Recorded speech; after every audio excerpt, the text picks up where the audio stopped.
Preparados para o que o Senhor tem para derramar nessa manhã? Glória a Deus. Meus amados, eu estava refletindo esses dias sobre todas essas situações horríveis que a gente vê. Terça-feira no Tadel a gente compartilhou uma palavra e nós conversamos um pouco sobre essas informações que são propagadas. As pessoas, elas não querem nem saber exatamente o que é que aconteceu, elas só querem disseminar e jogar as notícias, as informações. E nós somos bombardeados por todo lado de notícias ruins. Eu acredito que essa imprensa que nós temos hoje, claro que existem profissionais idôneos, profissionais corretos, mas, pelo que a gente percebe, a imprensa, ela se comporta como alguém apaixonado só por si mesmo.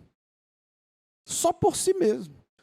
Ela quer saber se ela cresce, independentemente de ser pisando na imagem, na dignidade, nos sentimentos das pessoas. E nós estamos vivendo uma era em que as informações elas circulam muito rapidamente.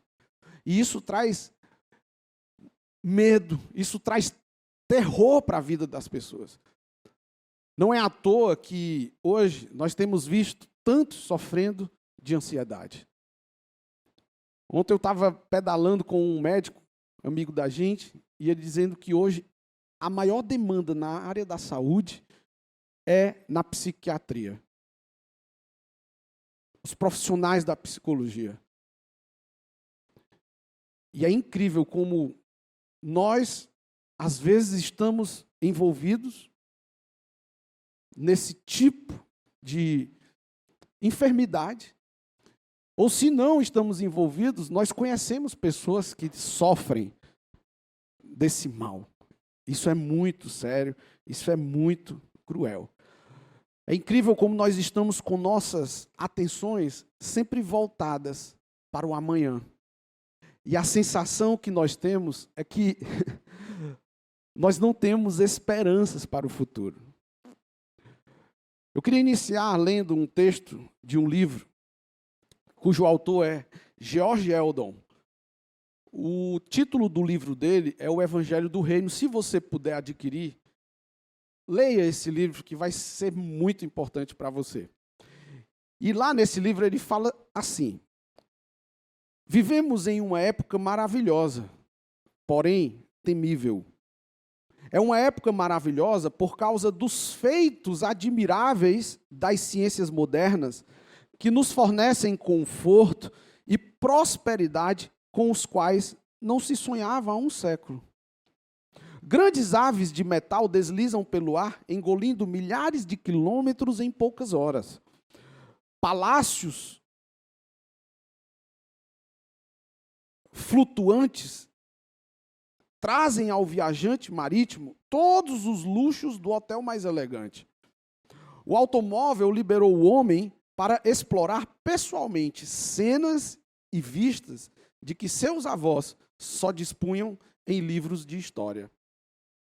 Ontem eu estava tomando café da manhã com um casal de irmãos e a gente querendo descobrir um endereço aqui em Itapajé. Eu queria ver como é que era aquele ambiente.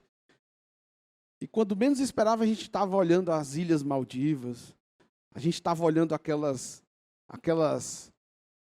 autopistas nos Estados Unidos, em Miami. Eu sei que dentro de 3, 5 minutinhos a gente deu uma volta ao mundo. E vendo a estrutura física daqueles ambientes. Isso é fruto da tecnologia. Não é? Então, a energia elétrica trouxe vários escravos para servir às mais humildes donas de casa. Olha só. Um liquidificador. Agiliza a nossa vida, não agiliza? Comprei um triturador para café elétrico. Antes era na mão, assim, ó. Rapidinho ali. Tudo isso facilita a vida da gente. A medicina venceu a peste, a varíola e outros inimigos do bem-estar físico e está no limiar de outras conquistas admiráveis. uma época maravilhosa, sem dúvida. Contudo, a felicidade e a segurança parecem estar mais distantes que nunca, pois enfrentamos perigos e ameaças de dimensões sem paralelo. As páginas de nossos jornais estão manchadas com histórias inacreditáveis de supressão da liberdade humana, e a luta por liberdade continua. Novas descobertas na estrutura da matéria abriram perspectivas inimagináveis na estrutura de bênção, para o bem-estar físico do homem. Contudo, essas mesmas descobertas contêm o potencial, nas mãos de homens cruéis, de varrer a sociedade da face da terra. Em uma época como essa, maravilhosa e ao mesmo tempo temível, os homens questionam: o que quer dizer tudo isso? Para onde vamos? Qual é o sentido e o objetivo da história humana? Hoje, os homens estão preocupados não apenas com o indivíduo e o destino da alma, mas também com o sentimento da própria história. E para fechar esse trecho desse livro, eu queria que você desse uma atenção especial a esse último parágrafo. Sabe aquela sensação de nadar, nadar e morrer na beira da praia? Sabe aquele dia que você fez muito, mas no final das contas tem um sentimento que não fez nada? Fiz um monte de outras coisas, menos aquilo que eu precisava ter feito. Nós estamos nesse piloto automático. E nós precisamos estar vigilantes. Olha como ele encerra esse parágrafo. A humanidade tem um destino? É uma pergunta. Ou nós, como bonecos de madeira, lançamos-nos de um lado a outro do palco do tempo para, no fim, o palco, os atores e o próprio teatro serem destruídos pelo fogo e restar apenas um monte de cinzas e o cheiro da fumaça? Será que foi para isso que Deus nos criou? Será que nós devemos nos conformar com esse tipo de destino? Casamentos que começam como um sonho e terminam em destruição, em desgraça. Pessoas que em um momento têm uma alegria sincera, vibrante e contagiante na presença de Deus, porque viveu a experiência de ser remido, de ser resgatado. E quando menos espera, toma decisões que o levam a destinos que ela não desejava. Sabe, nós temos que tomar cuidado, porque quando nós estamos envolvidos nisso que eu costumo chamar de piloto automático, que é esse ativismo da vida, a busca pelo conforto, ter, e não é errado a gente ter, não é errado a gente ter conforto. A realidade é que Deus nos enche de todas as bênçãos para que a gente possa viver o melhor dessa terra, mas o problema é quando nós somos dominados por essas coisas. Nós começamos a sutilmente nos tornarmos seres totalmente frágeis, mas nos empoderamos pelo nosso ativismo e conquistas a ponto de nos tornarmos seres autossuficientes. E é aí onde mora o perigo. Porque as pessoas autossuficientes, elas acreditam na esperança condicionada às suas próprias obras e méritos.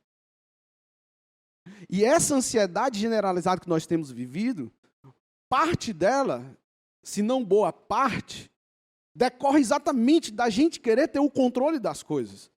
Ontem nós estivemos no Difflin aqui, e o tema da mensagem era bungee jump. Nós trouxemos um vídeo muito top das pessoas pulando no bungee jump. Tinha gente que pulava toda se tremendo. Tinha outros que precisou alguém empurrar, dar uma forcinha para ela se lançar.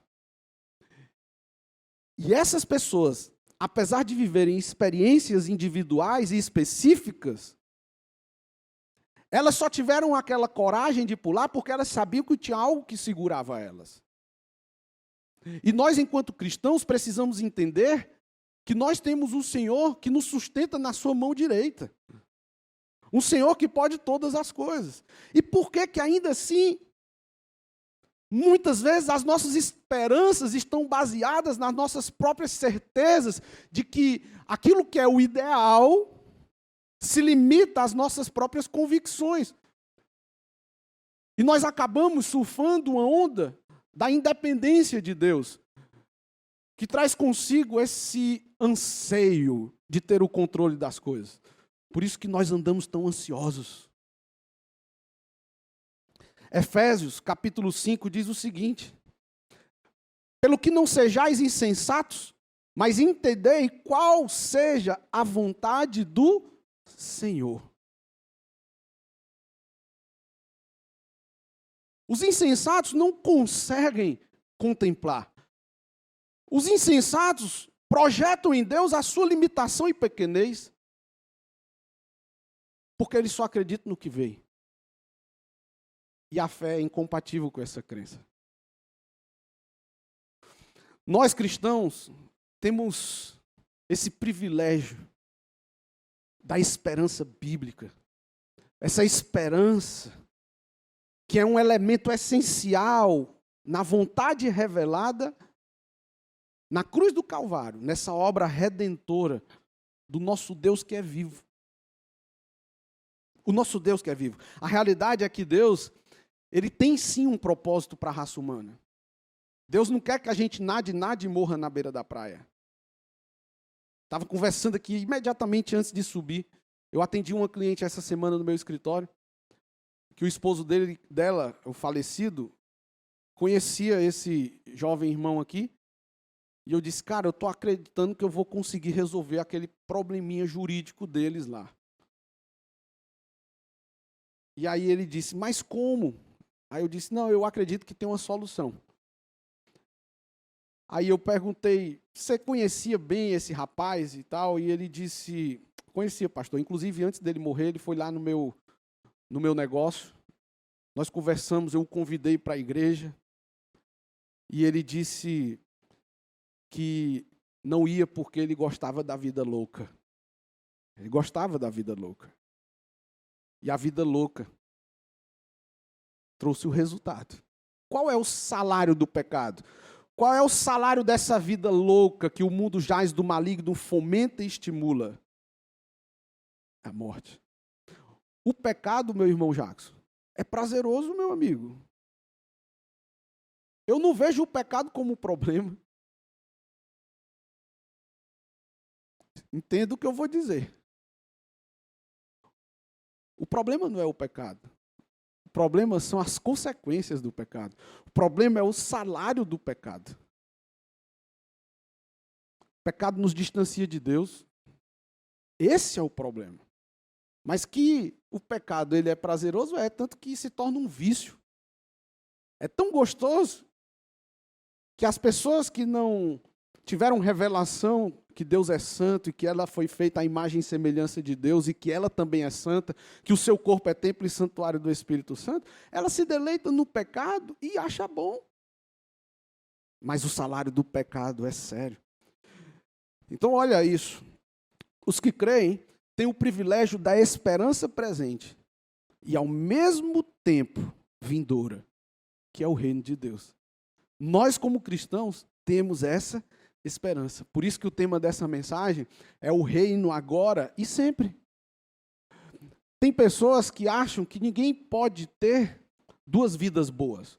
Ou você sofre o pão que o diabo amassou aqui na terra para você viver bem a eternidade, ou se você vive muito bem aqui agora, você vai queimar no fogo do inferno. Não é isso que a palavra de Deus diz. Pelo contrário, o próprio Cristo disse: o inimigo ele veio apenas para roubar, matar e destruir. Mas eu vim para que tenham vida. E não é uma vida mediana ou uma vida qualquer. Não. É uma vida de abundância. Então, o reino de Deus, basicamente, escute isso, que isso aqui é muito importante. É o governo de Deus. É o reinado de Deus. O reino de Deus é exatamente a soberania divina em ação. Você faz parte de qual reino? Do reino de Deus ou do reino desta era? Porque se for do reino de Deus, deixa eu te dizer, você está debaixo do governo dele. e não do governo dessa era. Imagina um embaixador brasileiro lá nos Estados Unidos. Ele está no território dos Estados Unidos, mas a embaixada do Brasil, ela é submetida ao governo do Brasil. Então, aquele embaixador que está lá, ele é uma autoridade representante do governo brasileiro. Então, ele está lá, no território da embaixada brasileira, submetido às ordenanças, princípios e leis do Brasil. Então, se você é um embaixador de Cristo aqui na terra, por mais que essa terra tenha a influência maligna, que nós começamos conversando aqui, você é governado pelo reino de Deus. E aí onde a gente tem que entender.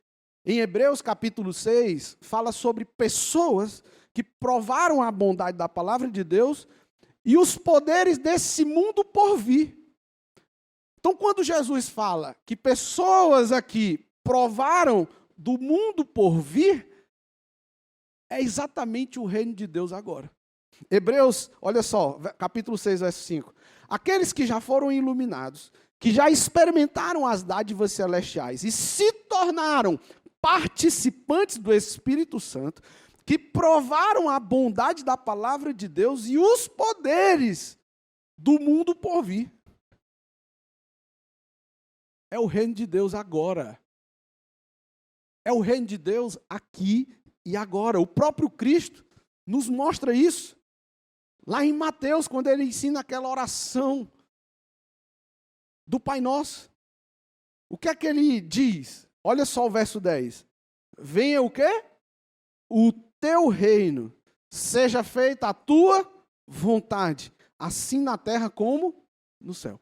Quando ele diz que a vontade de Deus pode vir aqui na terra, é porque o reino de Deus, ele se estabelece aqui agora também.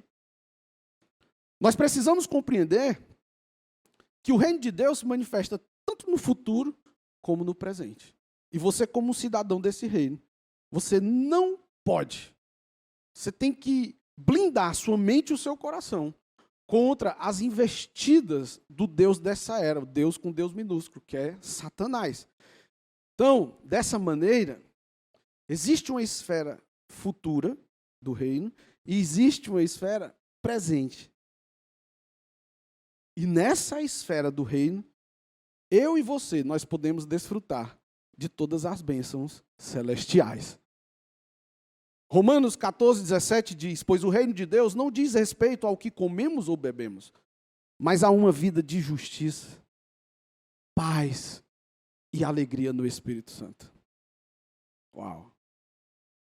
Às vezes a gente se apega, menino não pode comer isso, não pode comer aquilo, tu não pode vestir assim.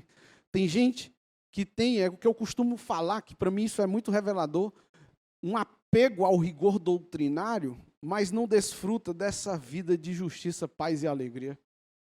É o que eu chamo de religiosidade. Pessoas que seguem rituais rigorosos, espirituais, mas que de fato não desfrutam da bondade do Criador. Isso é muito sério.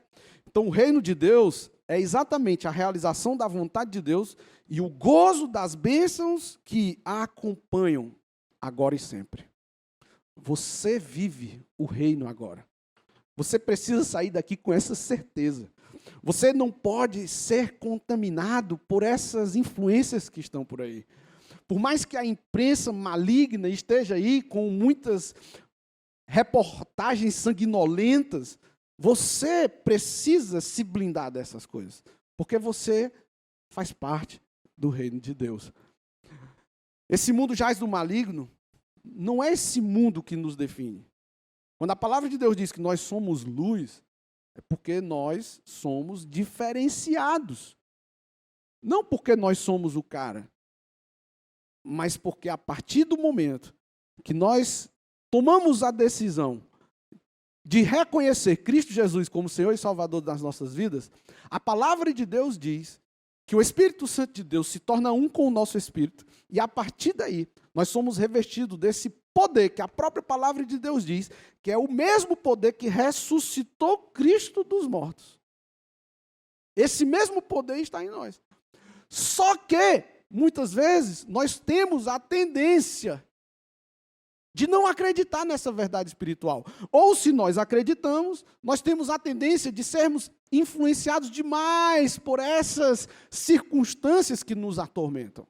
Talvez é um desemprego, talvez é uma doença, talvez é uma situação emergencial que te traz um prejuízo e isso te tira do controle da situação.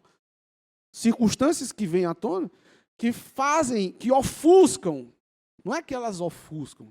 Na verdade, que nós damos tanta atenção para essas coisas que nós acabamos vacilantes na nossa fé, sendo visitados por pensamentos de incredulidade. E isso é muito sério. Efésios, capítulo 1, a partir do verso 19, diz: também oro para que entendam a grandeza insuperável do poder de Deus para conosco, os que cremos. É o mesmo poder grandioso que ressuscitou o Cristo dos mortos e o fez sentar no lugar de honra, à direita de Deus, nos domínios celestiais. Agora ele está muito acima de qualquer governante, autoridade, poder, líder ou qualquer outro nome, não apenas neste mundo, mas também no futuro. Olha só, agora, diga, o reino de Deus, agora. Nós somos cidadãos desse reino, meus queridos. Olha o verso 22. Deus submeteu todas as coisas à autoridade de Cristo e o fez cabeça de tudo para o bem da igreja. Eu estou com muita expectativa sobre esse pronunciamento de fé da nossa liderança no dia 2 de fevereiro. É dia 2, não é? Dia 1º de fevereiro. Dia 1º. Porque se tem alguém na face da terra que eu tive o privilégio de conhecer pessoalmente, que me inspira para um nível de fé extravagante, é o nosso pastor Eibe. Eu estou com muita expectativa do que ele vai compartilhar. E aí, olha só que tremendo que é. Quem é a igreja?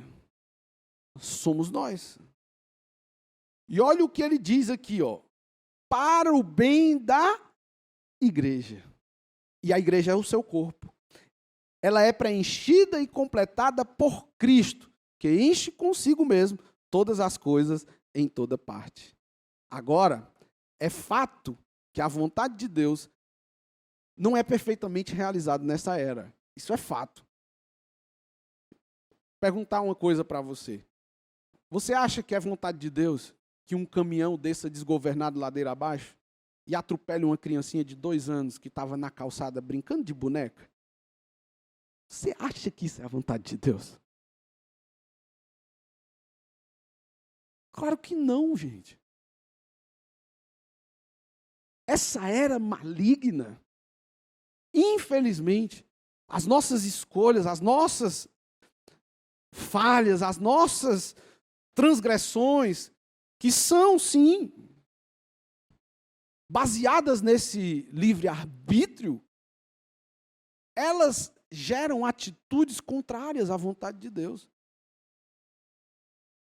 Mas a era vindoura não. Lá vai ser 100% a vontade de Deus. Mas apesar disso, nós podemos viver nessa era atual, presente, que nós estamos vivendo, que é entre a ressurreição e a volta de Jesus.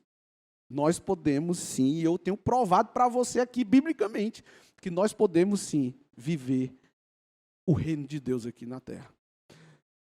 Então, Gálatas capítulo 1, verso 4 diz o seguinte: Jesus entregou sua vida por nossos pecados, a fim de nos resgatar desse mundo mau, conforme Deus, nosso Pai, havia planejado. Olha só que interessante. Esse mundo, ele é sim permeado pelo mal, sim. Perversidade, rebelião contra a vontade de Deus, isso é fato. Enquanto na era por vir, a vontade de Deus vai ser plena. Essa era perversa é caracterizada pelo pecado e pela injustiça. Mas nós podemos viver nessa era, mas debaixo do governo de Deus. E Deus quer usar a igreja. Por isso que Ele capacita nós, igreja, para que a gente possa estar munido desse poder dele, que só é aperfeiçoado nas nossas vidas quando nós reconhecemos nossas fraquezas. Por isso que o cético, o autossuficiente, não consegue viver o sobrenatural de Deus, o incrédulo. Porque se ele é autossuficiente, ele nunca vai depender de ninguém para nada. Porque ele pode tudo na força do braço. Talvez alguém diga, pastor, é porque você não conhece minha história. Eu tive que me virar. Minha mãe morreu, eu tinha 2 anos de idade. Meu pai me abandonou quando eu tinha 5. E de lá para cá eu tive que me virar. Eu tive que chegar até aqui na força do braço mesmo. Eu entendo que é difícil para alguém que sofreu o pão que o diabo amassou aqui, de repente, começar a depender do que eles não veem. Se as pessoas que ele viam, que ele esperava um cuidado, não cuidaram, quem dirá as pessoas que ele não vê? É legítimo ou não é esse sentimento? É, mas aí é onde entra a igreja em oração, em consagração, para se colocar na brecha. Isso é muito forte, gente. Quando a gente começa a entender essas verdades, eu, pelo menos, enquanto eu preparava isso aqui, era uma crise muito grande no meu interior. Porque eu digo, meu Deus, e eu achando que eu faço muito. Aí algo que Deus sempre ministra no meu coração. De fato, você faz muito, meu filho. Mas de longe é suficiente. Por isso que a gente tem que estar sempre buscando, crescendo, de glória em glória. Nunca esteja satisfeito com o nível de cristão que você é. Deus sempre tem algo a mais para a sua vida. Você recebe isso? Dê para Jesus uma forte salva de palmas.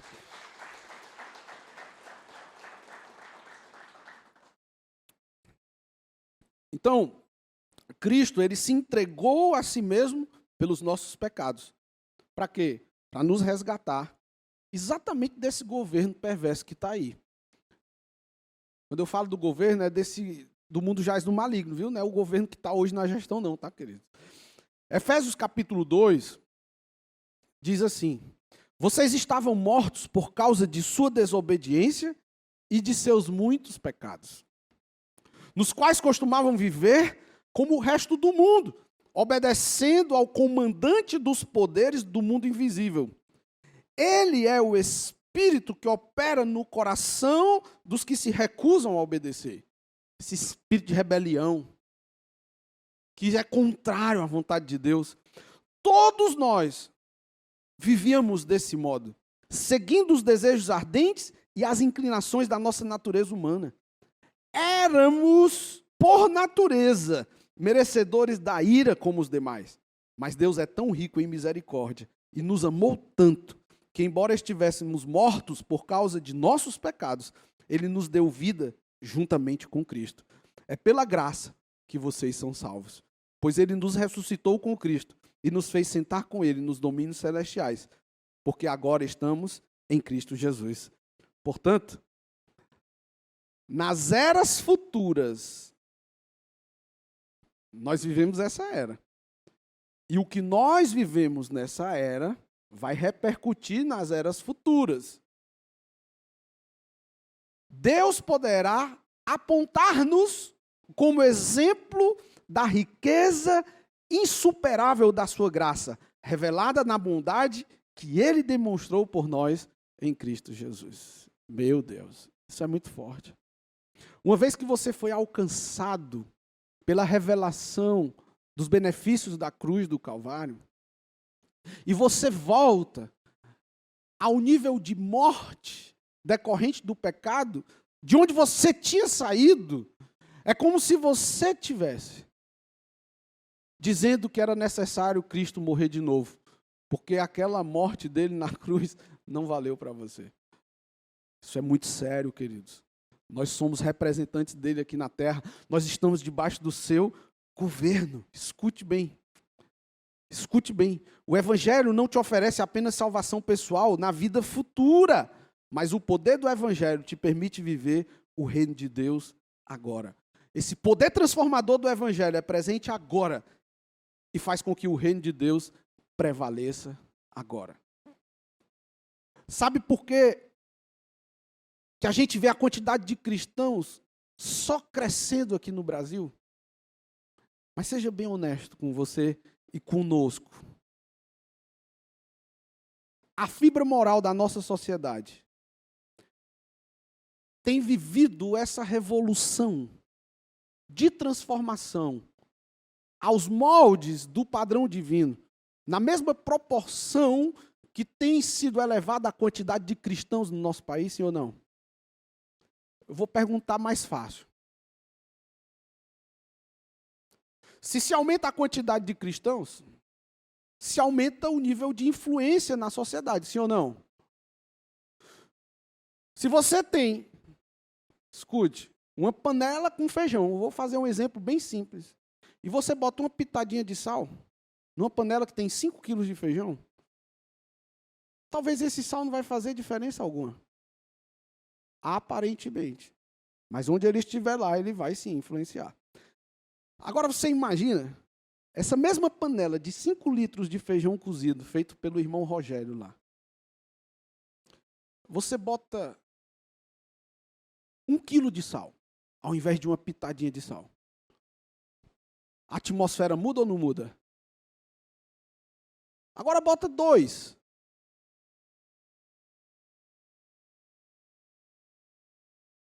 Bote 3. A nossa nação está numa crescente de quantidade de cristãos. Mas a sensação que nós temos é que a ordem social e moral está descendo. É como era para ser diretamente proporcional e está sendo inversamente proporcional aos nossos olhos. Nós não podemos aceitar isso. Sabe por que isso tem acontecido, meu irmão querido? Porque as pessoas não têm tido a revelação de que o reino de Deus é agora. Dentro das igrejas, elas estão lá louvando e adorando ao Senhor. Mas na hora que passa numa blitz, que um enviado do reino das trevas exige um suborno, aquele irmãozinho que estava lá na igreja, adorando a Deus, ele abre mão da sua identidade e paga o suborno. Sabe por que isso tudo tem acontecido? Porque as pessoas não têm se apropriado do reino de Deus agora. Estão vivendo, estão surfando essa onda de crente. Nós precisamos fazer a diferença. Nós somos sal da terra, meu irmão. Se nós estamos aumentando em quantidade de pessoas, o campo de influência, obviamente, que vai enlarguecer. Essa cidade não é mais a mesma depois que você tomou essa decisão. Agora, em Itapipoca tem 1, 2, 3, 5, 10, centenas de representantes de Deus aqui. E nós vamos sim ser esse nível de influência que o mundo lá fora clama, que o mundo lá fora anseia. Você recebe isso em nome de Jesus? Glória a Deus. Não se conforme em esperar para ser uma bênção somente na era vindoura, mas seja uma bênção agora. Agora.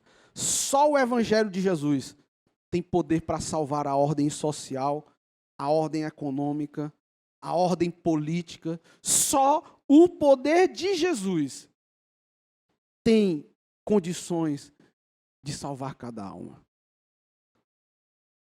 Nós precisamos continuar assim, votando, mas a nossa esperança tem que estar no lado de cima. Deus escolheu a nós, a mim e a você, para uma vez alcançados pelo reino, ao nos submetermos ao governo e influência de Deus, espalharmos esse padrão e essências ideais para a sociedade hoje e agora.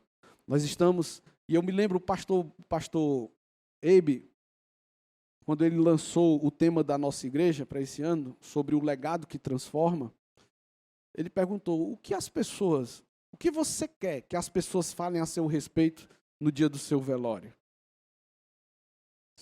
Isso traz uma reflexão importante. Como tem sido a sua vida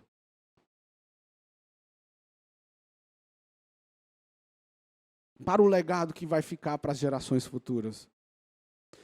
Nós somos, enquanto cidadãos do reino de Deus, influenciados e direcionados pelos valores e pelos princípios desse reino.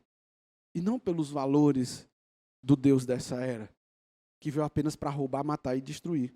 Estou encerrando, meus queridos. Romanos 12. Portanto, irmãos, suplico-lhes que entreguem seu corpo a Deus, por causa de tudo que Ele fez por vocês. Que seja um sacrifício vivo e santo, do tipo que Deus considera agradável. Eu gosto dessa brincadeira do Luciano Subirá.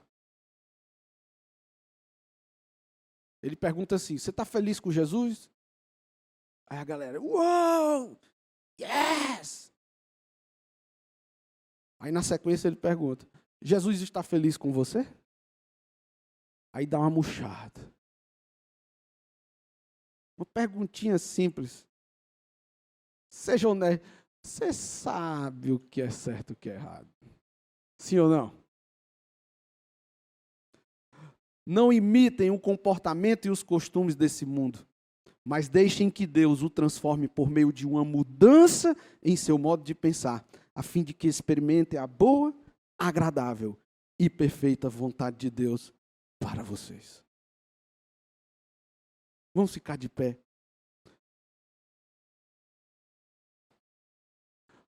Eu não sei se todos estavam aqui quando o pastor Bruno ministrou da última vez. E ele disse algo que eu fiquei muito reflexivo sobre o que ele falou. Essa boa, perfeita e agradável vontade de Deus, todos nós queremos. Por que nós não experimentamos plenamente?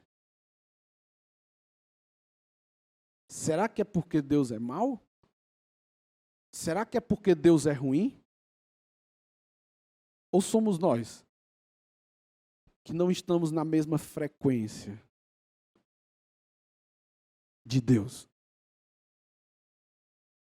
E ele disse assim, tem pessoas que dizem que Deus não está ouvindo a ela. Talvez você já viveu essa experiência. Senhor, o Senhor não está me ouvindo? Irmão, eu já estou perdendo as esperanças. Faz tanto tempo que eu estou na luta e Deus não me ouve. Será que Deus fica em silêncio? E aí ele foi e disse, eu acredito na falta de alinhamento, na falta de frequência. Não é que Deus ficou em silêncio. Na realidade, a sua frequência não estava compatível com a frequência de Deus. Então nós somos chamados a sermos diferentes, a sermos sal, a sermos luz. Sabe, queridos, é nossa responsabilidade. É dever nosso enquanto cristãos edificarmos o reino de Deus aqui e agora. Uma vez que você entende que o reino de Deus é a realeza do rei, é o seu governo, é a autoridade, nós vemos que não é uma questão de religião. Por isso que todo domingo eu faço questão de dizer, quem está aqui pela primeira vez, deixa eu te dizer uma coisa, nós não estamos aqui por causa de uma religião. Não. Nós estamos aqui, não é uma religião que nos traz aqui. Nós estamos aqui porque nós somos cidadãos do reino de Deus. E nós servimos a um Deus que é poderoso, um Deus que é santo. E nós estamos caminhando rumo a essa maturidade, guerreando todos os dias contra principados e potestades. Não é contra pessoas. Por isso que a palavra de Deus diz que a nossa luta não é contra as pessoas, não é contra a carne, mas é contra principados e potestades. Porque a gente, quando está brigando com a carne, a gente está se amoldando a esse padrão mundano. E não, nós somos separados. Nós somos uma geração eleita. Nós somos o povo santo. Nós somos o povo escolhido de Deus. E nós vamos fazer a diferença. Sabe por quê? Porque o reino é agora e sempre, em nome de Jesus. Aplauda ao Senhor. Vamos adorar ao Senhor em nome de Jesus.